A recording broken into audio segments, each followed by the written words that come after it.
नमस्कार मित्रों, आप सभी का जो है हमारे YouTube प्लेटफॉर्म ज्ञान तिलक आईएएस अकेडमी में स्वागत है।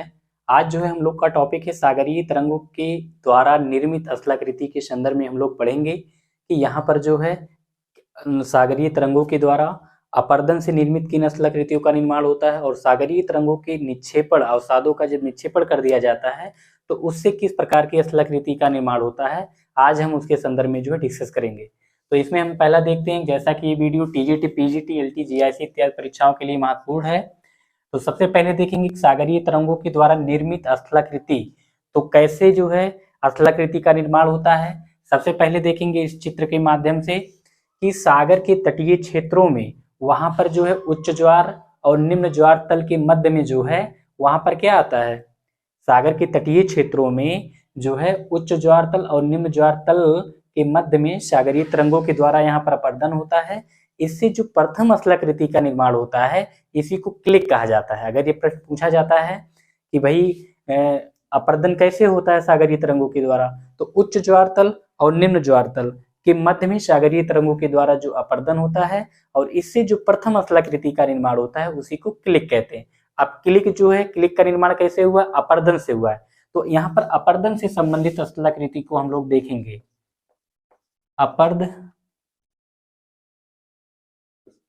अपरदनात्मक स्थलाकृति कौन सी है, इसको एक नजर में देख लेते हैं जो परीक्षा में पूछा गया है। पहला यहाँ पे है क्लिक है, पहला यहाँ पे क्या है, क्लिक है। दूसरा यहाँ पे खांच है। तीसरा यहाँ पर जो है तरंग घर्षित मैदान है, तरंग घर्षित मैदान, तरंग घर्षित मैदान, तरंग घर्षित वेदिका, तरंग घर्षित वेदिका। ये चित्र में आप लोग भी देख सकते हैं कि ये चित्र बनाया गया है, अभी इसके बारे में डिस्कस होगा। तो जो पेपर में पहले पूछा गया, हम लोग पहले अपरदनात्मक स्थलाकृति को देखेंगे, अपरदनात्मक स्थलाकृति। और यहाँ पर जो है तो क्लिक से संबंधित हो गया। फिर इसके बाद कंदरा से संबंधित स्थलाकृति को देखेंगे, कंदरा हो गया। कंदरा के बाद जो है यहाँ पर होल, ब्लो होल है, ब्लो होल, ब्लो होल हो गया। और फिर उसके बाद जो है तटीय ढाल हो गया, तटीय ढाल हो गया। और फिर जो है इनसेट जियो, इनसेट जियो, ये जो है क्या है, ये सागरीय तरंग की अपरदन से जो है निर्मित स्थलाकृति है। ये चित्र में जो है इसका चित्रांकन किया गया है। अब हम इसमें एक एक करके जो है देखेंगे कि क्लिक कैसे बना है, खांच कैसे बना है, तरंग घर्षित मैदान कैसे बना है, वेदिका का निर्माण कैसे हुआ है, इन सभी चीजों को। तो मित्रों आप लोग जो है वीडियो में लास्ट तक बने रहिएगा, क्योंकि आज इस टॉपिक को जो है पूरा कवर करेंगे। तो यहाँ पर देखेंगे तो हमने यहाँ पर बताया था कि सागर के तटीय क्षेत्रों में जो है जब उच्च ज्वार आता है और निम्न ज्वार आता है तो उसके बीच में जो है जो बीच का भाग होता है तो सागरीय तरंगों के द्वारा अपरदन कर दिया जाता है। जब सागरीय तरंगों के द्वारा ये बीच का भाग जो है अपरदन से कट जाता है तो इसकी आकृति कुछ इस नुमा बन जाती है, जिसे हम कह सकते हैं कि इसकी आकृति एक आर्म चेयर की भांति बन जाती है, बैठने वाली जो कुर्सी होती है उसकी आकृति में। तो इससे जो प्रथम स्थलाकृति का निर्माण होता है इसी को क्या कहते हैं, क्लिक कहते हैं। दूसरा क्या है कि खांच किसे कहते हैं, खांच जब उच्च ज्वार तल और निम्न ज्वार तल के मध्य में सागरीय तरंगों के द्वारा अपरदन से निर्मित जो स्थलाकृति क्लिक है, जब उसमें अधिक अपरदन हो जाता है सागरीय तरंगों के द्वारा और इसकी आकृति जो होती है, इसकी आकृति क्लिक की अपेक्षा अधिक हो जाती है, तो इसी को क्या कहते हैं, इसी को खांच कहा जाता है।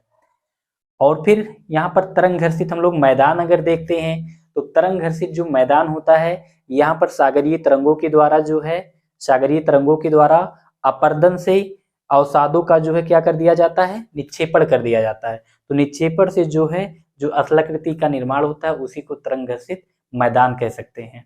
और जैसे यहाँ पर देख सकते हैं, फिर दूसरा है यहाँ पर कंदरा क्या होता है, कंदरा क्या होता है, जैसे आप इसकी स्थिति को, इसका जो चित्र है यहाँ पर थोड़ा अपरदन हुआ, फिर इसमें अधिक अपरदन हुआ, फिर इसमें और अधिक अपरदन हुआ, फिर उसके बाद जो है कंदरा यहाँ पर बना, फिर यहाँ पर ब्लो होल बना, तटीय ढाल। तो देख सकते हैं कि इसके रूप में किस प्रकार परिवर्तन हो रहा है, जो परीक्षा में पूछा गया है इसी में पूछ लेगा कि अपरदनात्मक स्थलाकृति, इसमें 3 विकल्प दे देगा, एक निक्षेपणात्मक स्थलाकृति दे देगा। तो ये क्या होता है, तो यहाँ पर देखेंगे कंदरा। कंदरा क्या होता है, हम लोग जो है समुद्री किनारा जो भाई मुंबई जैसे गुजरात जैसे तटीय क्षेत्रों में गया होगा, वहां पर समुद्र जो है देखा होगा, तो वहां पर उसके किनारे पर देखे होंगे कि वहां पर रंध्रयुक्त चट्टानें पाई जाती हैं। क्या पाई जाती हैं, रंध्रयुक्त चट्टानें पाई जाती हैं। रंध्रयुक्त चट्टानों का मतलब क्या है कि ये जो चट्टानें होंगी इसमें होल होगा, इसमें क्या होगा, होल होगा। ये मान लेते हैं कि रंध्रयुक्त चट्टानें हैं, ठीक है। अब रंध्रयुक्त चट्टानें मान लेते हैं ये है, और यहाँ पर ये सागर है। तो यहाँ से जब लहरें आती हैं इधर से इधर की तरफ, तो यहाँ पर क्या होता है, ये जो सागरीय तरंगे होती हैं ये रंध्रयुक्त चट्टानों में, मतलब जो छिद्र होता है, जो रंध्र होता है उसके अंदर जो है ये प्रवेश कर जाते हैं। ये जल इसी के अंदर प्रवेश कर जाएंगे, और जब जल इस चट्टान के अंदर प्रवेश कर जाता है तो यहाँ पर चट्टानों में मौजूद जो खनिज होते हैं उसके द्वारा जो है क्रिया होता है या गोलीकरण क्रिया होता है, तो उससे जो निर्मित स्थलाकृति बनता है उसी को क्या कहते हैं हम लोग, उसी को कंदरा कहते हैं। अगर इसको किताबी भाषा में कहा जाए कि सागरीय तटीय क्षेत्र में सागरीय तरंगों के द्वारा रंध्रयुक्त चट्टानों में प्रवेश होने से और जल की घोलीकरण क्रिया से निर्मित स्थलाकृति को जो है कंदरा कहा जाता है। लेकिन दोस्तों जब इस कंदरा का अपर्दन सागरीय तरंगों के द्वारा अधिक कर दिया जाता है तो इसमें जो है एक होलनुमा आकृति बन जाती है। जैसे यहाँ पर इसका अपर्दन यहाँ तक हुआ, लेकिन जब ये अपर्दन निरंतर जारी रहता है तो एक समय के बाद जो है ऊपर का ए भाग खुल जाता है, मतलब अपर्दन अधिक हो जाता है। तो जब अपर्दन अधिक हो जाता है तो इसी को हम कहते हैं ब्लो होल। और इस ब्लो होल में जो है क्या होता है कि जो सागरीय तरंगे होती हैं जल इसके अंदर प्रवेश करता है और प्रवेश करते हुए जो है सीटी बजाते हुए ऊपर की तरफ निकल जाता है। मान लेते हैं एग्जाम्पल के तौर पर कि ये छोटा सा ये सकरा एक जो है क्या है, स्पेस है, और यहाँ पर जो है इसके अंदर जल प्रवेश किया और तीव्र गति से सीटी बजाते हुए जो है निकल गया, तो इसी को हम लोग क्या कहेंगे, ब्लो होल, मतलब ये बीच का भाग पूरा कट जाता है। अब तटीय ढाल किसे कहा जाता है, आज इस क्लास में हमारा उद्देश्य है कि कम समय में कितने अधिक चीज को बता दिया जाए, ये टारगेट है। बाकी आप लोग जो है प्रैक्टिस सेट को जरूर सॉल्व करिएगा, चाहे ये युद्ध का होगा, चाहे घटना चक्र का होगा, किसी भी प्रकार का होगा, आप लोग जो है सॉल्व करेंगे तब आप लोग को इस क्लास की महत्व के बारे में जो है पता चलेगा, ठीक है। अब हम लोग देखते हैं कि तटीय ढाल क्या होता है। तटीय ढाल, अब यहाँ पर क्या होता है कि जब यहाँ पर सागरीय तरंगों के द्वारा क्या होता है कि जब यहाँ पर सागरीय तरंगों के द्वारा ये भाग जो है एक भाग दूसरे भाग से अलग हो जाता है, मतलब मुख्य भाग से उसका उपभाग अलग हो जाता है, तो इसी से क्या होता है, तटीय ढाल का निर्माण होता है। जैसे यहाँ पर देख सकते हैं ये जो ब्लो होल है, ब्लो होल में क्या हो रहा है कि यहाँ पर जो है ब्लो होल बन गया, जब इसमें बीच में गैप बन गया तो ये मुख्य भाग से अलग हो गया ये भाग, तो इससे जो है कुछ इस नुमा आकृति का जो निर्माण होता है उसी को क्या कहते हैं, तटीय ढाल कहा जाता है। तटीय ढाल में जो है यहाँ पर आप इसकी आकृति को देख सकते हैं।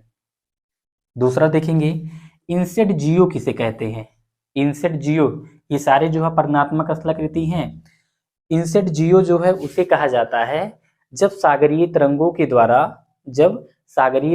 द्वारा जो है यहाँ पर इसके पार्श्वों पर गर्त का निर्माण कर दिया जाता है, तो इसी को इंसेट जियो कहा जाता है। क्या कहा जाता है, इंसेट जियो।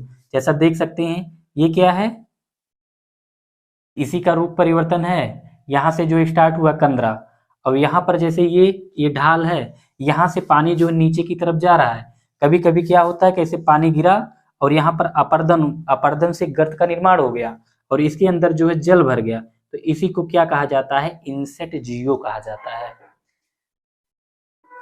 तो ये हो गया। अब इंसेट जियो में इसमें भी कह सकते हैं कि जब जल जो है ऊपर से नीचे की तरफ तीव्र ढाल से गिरता है या तटीय ढाल के माध्यम से नीचे की ओर आता है, तो सागरीय जल के अपर्दन से जो है गर्त का निर्माण हो जाता है और फिर इसी को इंसेट जियो कहा जाता है।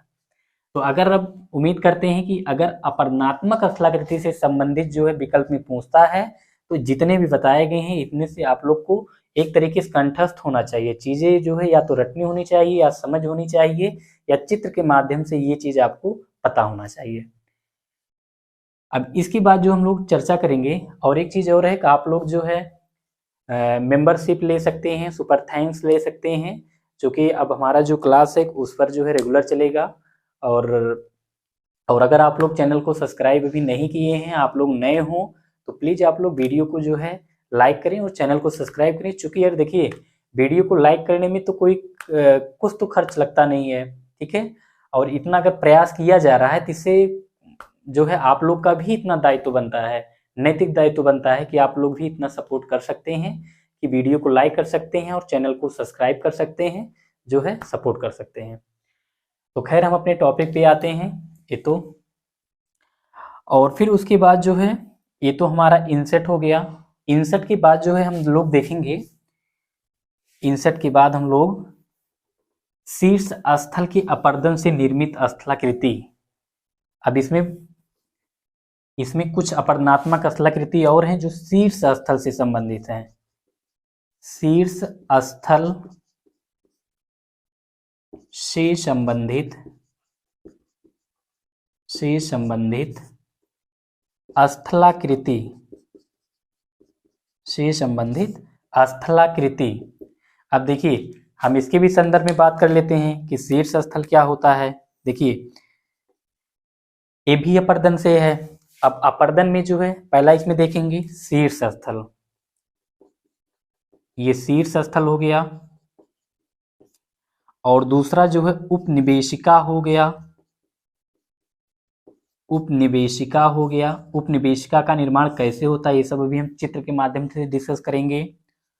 और उपनिवेशिका की बात जो आर्च क्या होता है, आर्च क्या होता है, आर्च के बाद जो है स्टाम्प क्या होता है या स्टंप क्या होता है, स्टैक स्टंप, स्टैक स्टैक क्या होता है, और फिर लास्ट में स्टंप क्या होता है, स्टंप, ठीक है। अब ये तो अपर्दन से निर्मित स्थलाकृति है, शीर्ष स्थल से संबंधित अपर्दनात्मक स्थलाकृति, अपर्दनात्मक स्थलाकृति हैं। अब इसमें आप लोग के मन में प्रश्न उठता होगा कि भाई साहब इसमें तो हम लोग जो है किलिक भी पढ़ लिए, खांच भी पढ़ लिए, और फिर खांच के बाद जो है हमने पढ़ लिया कि तटीय ढाल क्या होता है, इंसेट क्या होता है, कंदरा क्या होता है, इन सभी चीजों को पढ़ा। लेकिन अब इसमें फिर मन में प्रश्न आता होगा कि भाई यहाँ पर जो है ये शीर्ष स्थल से संबंधित जो है अपरदनात्मक स्थलाकृति कौन से हैं। तो इसमें आपको इतना पता होना चाहिए, चूंकि ये भी प्रश्न मिक्स करके दे सकता है कि आर्च का निर्माण कैसे होता है, स्टैक का निर्माण कैसे होता है, स्टंप का निर्माण कैसे होता है, इन सभी बातों को आप लोग को जानना होगा।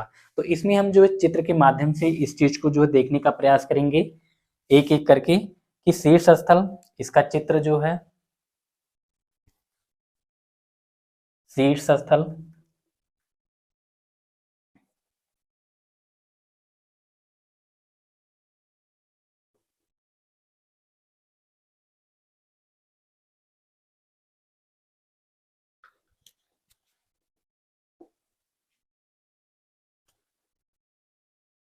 देखिए इसमें एक एक करके जो है हम लोग स्टार्ट करते हैं कि जो है शीर्ष स्थल कैसे बनता है या कैसे इसका निर्माण होता है क्या। तो इसमें हमारा ये इसके अंतर्गत ये आप लोग हेडिंग डाल लीजिएगा, शीर्ष स्थल से संबंधित अपरदनात्मक स्थलाकृति, ये हेडिंग है। और इसमें जो है जो हेडिंग है इसमें एक एक चित्र के माध्यम से हम लोग कवर करेंगे कि जैसे आप लोग देखेंगे कि सागर के तटीय क्षेत्रों में वहां पर किस प्रकार की स्थलाकृति बनती है। ये जो है हमारा ये कठोर चट्टान है, क्या है ये कठोर चट्टान है, और फिर ये जो है ये भी कठोर चट्टान है, और ये भाग जो है इसे क्या है, इसे जुड़ा हुआ है। देखिए ये कठोर चट्टान है, ये कठोर चट्टान है, बीच का भाग क्या है, ये मुलायम है, बीच का भाग क्या है, मुलायम है, ये भाग मुलायम है। देखिए जब सागरीय तरंगे उत्पन्न होती हैं तो मान लेते हैं सागरीय तरंगे जो है इधर से उत्पन्न हो रही हैं, इधर से उत्पन्न हो रही हैं। तो सागरीय तरंगे क्या करेंगे कि जो है इसको अगर डिफिनेशन देना हुआ तो इसको हम लोग कैसे देंगे कि सागर के तटीय क्षेत्रों में जो है कठोर और मुलायम दोनों प्रकार की चट्टानें पाई जाती हैं, और ये जो चट्टानें होती हैं ये क्षैतिज दिशा में पाई जाती हैं, साथ में एकांतर क्रम में पाई जाती हैं। ठीक है, एकांतर क्रम में पाई जाती हैं। तो यहाँ पर क्या होता है कि सागरीय तरंगों के द्वारा कठोर चट्टानों का अपरदन अधिक कर दिया जाता है, कठोर चट्टानों का अपरदन कम कर दिया जाता है, और मुलायम चट्टानों का अपरदन जो है यहाँ पर अधिक हो जाता है। तो इससे जो जिस प्रकार की स्थलाकृति का निर्माण बनता है उसी को ही यहाँ पर उपनिवेशिका कहा जाता है। मतलब क्या है, कठोर चट्टानों का अपरदन यहाँ पे कम हुआ और मुलायम चट्टानों का अपरदन यहाँ पर क्या हुआ, अधिक हो गया। तो इससे ये जो भाग है ये आगे का भाग ये कट जाता है, तो इसकी आकृति कुछ इस नुमा बन जाती है, इसकी आकृति कुछ इस नुमा बन जाती है। तो इसी को हम क्या कहते हैं, इसी को लघु निवेशिका कहते हैं, लघु निवेशिका, इसी को हम लघु निवेशिका कहते हैं। ठीक है, तो ये तो हमारा पहला स्पष्ट हुआ कि जो है लघु निवेशिका क्या होता है। लघु निवेशिका, अब दूसरा इसमें देखेंगे, दूसरा यहाँ पे हमने कुछ चित्रों को बनाया है।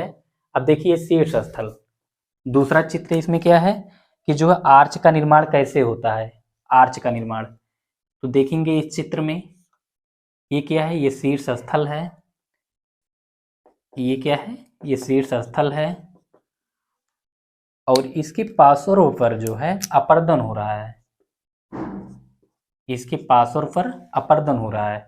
देखिए यहाँ पे क्या कहा जाएगा कि शीर्ष स्थल के पार्श्वों पर सागरीय तरंगों के द्वारा जो है अपरदन होता है। जब यहाँ पर सागरीय तरंगों के द्वारा अपरदन होगा तो इस शीर्ष स्थल का जो ये क्या है, शीर्ष स्थल है, शीर्ष स्थल, तो शीर्ष स्थल का जो ये वाला पार्ट है ये कट कर जो है निकल जाता है। तो इसकी आकृति जो है देखेंगे तो कुछ इस नुमा बन जाती है, इस नुमा बन जाएगी। जब इसकी आकृति जो है कुछ इस नुमा बन जाएगी, जब ये आगे का पार्ट सागरीय तरंगों के अपरदन से कटकर निकल जाएगा। जब इस पे भी अपरदन निरंतर जारी रहता है, इस पे भी अपरदन जारी रहता है, तो इसकी आकृति जो है कुछ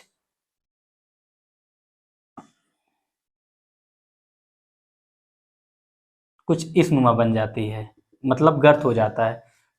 देख सकते हैं इसमें जो है तीन अवस्था के बाद जो है यहाँ पर आर्च का निर्माण हो रहा है।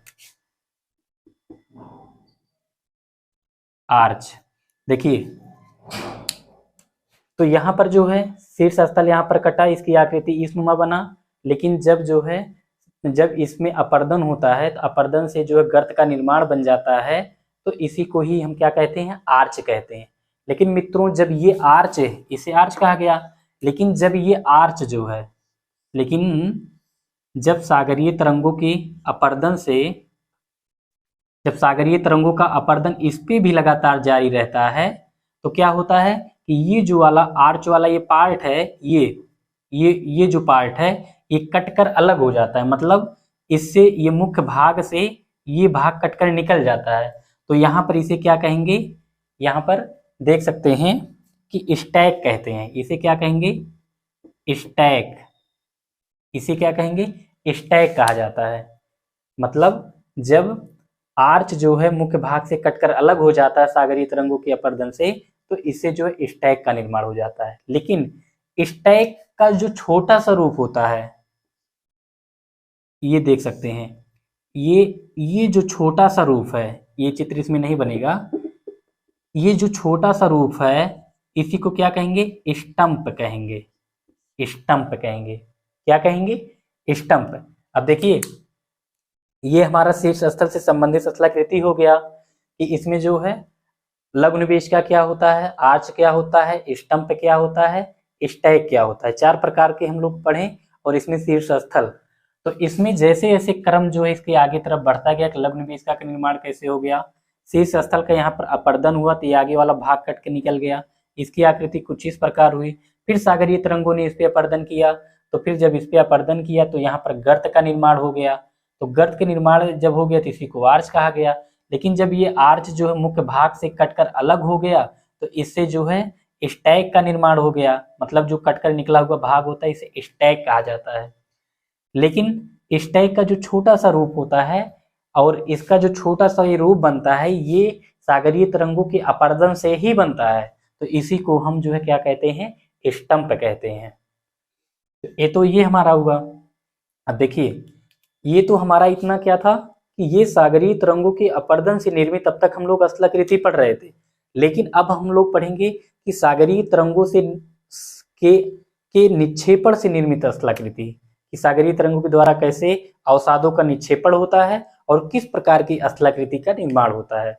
इसमें आप लोग को जानकारी के लिए बता दें, जैसे स्पीति हो गया, हुक हो गया, लोपेड हो गया, टोम्बोलो हो गया, और फिर उसके बाद जो अपतटरोधिका हो गया, काश्यपुलिन या पुलिन तट हो गया। तो ये क्या है, ये जो है सागरीय तरंगों के निक्षेपण से निर्मित स्थलाकृति है। ठीक है, तो इसको जो हम लोग देखेंगे,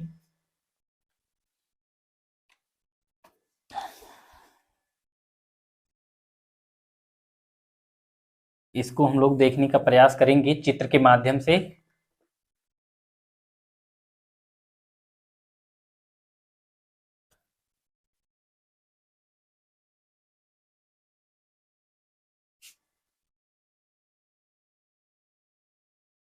उम्मीद करते हैं कि आप लोग को सागरीय तरंगों के द्वारा जो इस प्रकार की आकृतियों का निर्माण हुआ है, बस इसमें कह सकते हैं कि एक शब्दावली का खेल है। बाकी जो मेन तथ्य है जैसे खांच हो गया, क्लिक हो गया, मेन चीज तो ये है, बाकी फिर शब्दों का खेल है।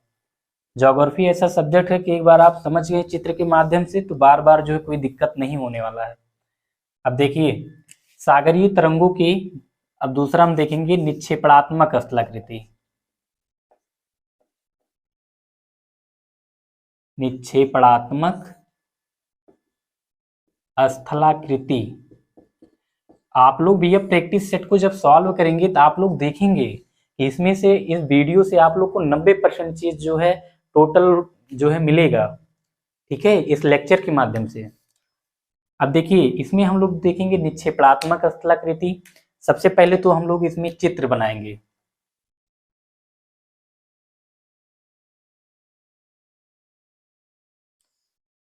कुछ इस प्रकार से जो है चित्र बनाने का प्रयास किया जाएगा। इसमें थोड़ा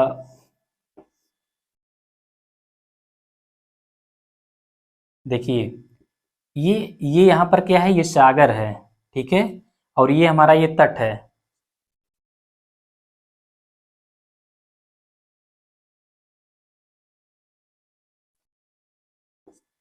जैसा कि टीजीटी पीजीटी का भी एग्जाम होने वाला है, हो सकता है कि 2024 में हो जाए, तो उसी के उद्देश्य से जो है क्लास चल रहा है आप लोग का।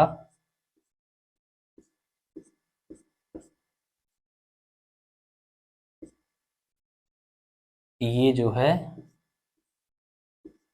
इस प्रकार से कुछ स्थलाकृतियों का जो है हम बनाएंगे। देखिए यहाँ पर क्या है, ये हमारा क्या हो गया, ये जो है, और यहाँ पर ये वाला जो पार्ट है, ये वाला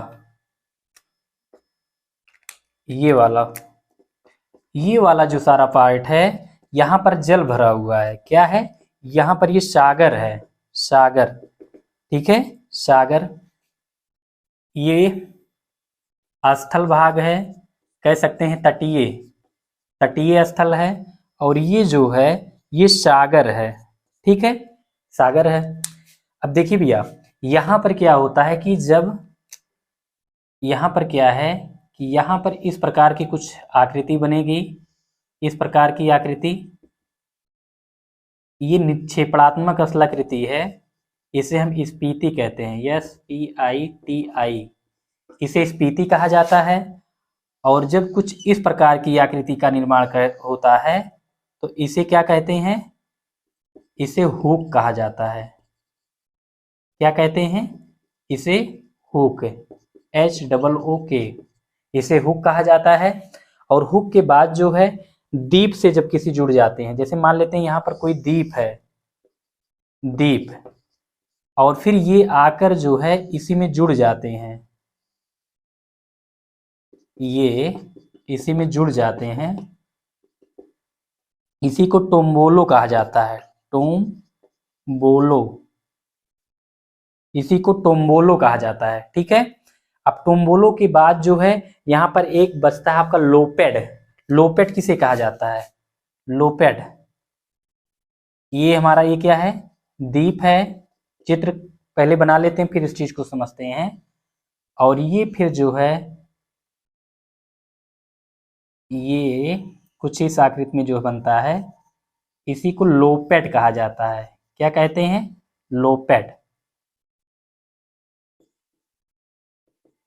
इसी को लोपेड कहते हैं। और यहां पर जो है इसी को अपतट रोधिका कहा जाता है, अपतट रोधिका, इसी को अपतट रोधिका कहा जाता है। और यहीं पर पुलिन और कांस्य पुलिन का भी निर्माण होता है। देखिए, अब इसमें आप लोग को उम्मीद करते हैं कि ये चित्र के माध्यम से बहुत ही आसानी से ये आप लोग का हो जाएगा। ये स्पीति हो गया, सीधा है, जो हुक की तरह, मतलब थोड़ा हुक की तरह बना है, ये स्पीति हो गया, हुक हो गया, और जो है टोम्बोलो हो गया, फिर नीचे जो लोपेड हो गया, फिर यहाँ पर अपतट रोधिका हो गया, फिर कांस्य पुलिन हो गया, ये हुआ। अब इस चीज को हम लोग समझते हैं। तो यहाँ पर मित्रों जो प्रश्न पूछा जाता है कि सागरीय तरंगों के निक्षेपण से निर्मित स्थलाकृति, तो कुछ हो सकता है कि अपरदनात्मक स्थलाकृति को 3 विकल्प दे दे और उसी में एक दे दे कि हाँ लोपेट का निर्माण कैसे होता है। लोपेट स्थलाकृति का निर्माण किससे होता है? पवन के द्वारा, मरुस्थल के द्वारा, हिमनद के द्वारा, नदी के द्वारा, किसके द्वारा होता है? तो आपको जब ये चीज पूरा स्पष्ट रहेगा, नहीं ये निक्षेपणात्मक स्थलाकृति है, ये सारे पॉइंट आपके सामने हैं, तो आप इसमें आसानी से जो प्रश्न कर सकते हैं। अब देखिए स्पीति का निर्माण कैसे होता है। देखिए क्या है कि यहाँ पर सागर के तटीय भागों में, सागर के तटीय भागों में जब सागरीय तरंगों के द्वारा, जैसे मान लेते हैं ये है, तो जब सागरीय तरंगों के द्वारा अपर्दन होता है और उस अपर्दन से जो अवसाद बनते हैं और उन अवसादों को इसी के तट पर जो है लंबवत निमा इसको निक्षेपित कर दिया जाता है तरंगों के द्वारा, तो इसी को क्या कहते हैं? स्पीति कहा जाता है। अगर किताबी भाषा में कहा जाए कि सागरीय तरंगों के द्वारा अपर्दन से प्राप्त अवसादों के द्वारा जो है लंबवत नुमा जमने को ही जो क्या कहते हैं? स्पीति कहते हैं। देखिए स्पीति ये है जब अवसाद, जब सागरीय तरंगों के द्वारा अवसाद लगातार इसमें बढ़ते जाते हैं, तो सागरीय तरंगों के प्रभाव से जो स्पीति होता है इसका एक दिशा की ओर इसका अगला भाग मुड़ जाता है, तो इसी को क्या कहते हैं? हुक कहते हैं। हुक किसे कहते हैं? जब सागरीय तरंगों के द्वारा अवसादीकरण या निक्षेपण लगातार जारी रहता है, तो जो स्पीति होता है उसका अग्रभाग सागरीय तरंगों के प्रभाव से एक दिशा की ओर मुड़ जाता है, तो इससे इसकी आकृति हुक के नुमा बन जाती है, इसी को हुक कहा जाता है। और दूसरा टुम्बोलो किसे कहा जाता है? जब सागरीय तरंगों के द्वारा निक्षेपण, अवसादों का निक्षेपण निरंतर जारी रहता है और ये हुक की लंबाई में वृद्धि हो जाता है, इतना वृद्धि हो जाता है कि किसी जलमग्न द्वीप से ये हुक जाकर मिल जाता है, तो इसी को हम कहते हैं टुम्बोलो। क्या कहते हैं? टुम्बोलो। मतलब क्या है? सागरीय तरंगों के द्वारा अवसादों के लगातार निक्षेपण होने से, उसके जमाव होने से जब हुक की आकृति में वृद्धि हो जाती है और ये हुक जब किसी जलमग्न द्वीप से जाकर जुड़ जाता है, तो उसी को ही हम क्या कहते हैं? टुम्बोलो कहते हैं। उसके बाद देखेंगे लोपेड किसे कहा जाता है। लोपेड सागरीय तरंगों के द्वारा अवसादों के निरंतर, देखिए यहाँ पर कुछ शब्द का प्रयोग बार बार किया जा रहा है। सागरीय तरंगों के द्वारा अवसादों का निक्षेपण लगातार जारी रहने से जो है, जब ये द्वीप के दोनों सिरे से जाकर जुड़ जाते हैं। देखिए यहाँ से ऐसे बढ़ा, फिर इतना बढ़ा, फिर इतना जाके द्वीप से जुड़ा, फिर इससे जुड़ते जुड़ते फिर जाकर जो है ये क्या होगा? ऐसे जाकर इससे जुड़ जाएगा। मतलब जब ये टुम्बोलो जो है द्वीप के दोनों सिरों से जाकर जुड़ जाता है, तो इसी को ही हम लोपेट कहते हैं। मतलब अवसादीकरण या जो है निक्षेपण इतना अधिक कर दिया जाता है कि इससे जो है इसका निर्माण हो जाता है। और फिर इसके बाद आपका एक है अपतट रोधिका। क्या होता है अपतट रोधिका? अपतट रोधिका का निर्माण कैसे होता है? यहाँ पर हम ये कहेंगे कि सागरीय तरंगों के द्वारा जो है क्या होता है, जैसे सागरीय तरंगे आती हैं, जब सागरीय तरंगों के द्वारा अवसादों को सागर के तट के समानांतर निक्षेपित कर दिया जाता है। मतलब ये तट है और इसी के समानांतर इसे जो है यहाँ पर निक्षेपित कर दिया जाता है जब डेल अवसाद को, तो इससे जो है अपतट रोधिका कहते हैं। क्या कहते हैं? अपतट रोधिका। और फिर जो है इसी के जो समानांतर दूसरा विकसित होता है तो हम इसी को कास्यपुलिन या तट रोधिका भी कह सकते हैं। मतलब जो तट के समानांतर हो, तट के समानांतर हो, ये हमारा तट हो गया, ये हमारा कुछ हो गया, ये वाला भाग, इसी को अपतट हम जो है रोधिका कहेंगे। तो दोस्तों ये जो है हमारा टॉपिक इतना आज सागरीय तरंग के द्वारा निर्मित स्थलाकृति जो है कंप्लीट हुआ। उम्मीद करते हैं कि आप लोग को अच्छा लगा होगा। धन्यवाद।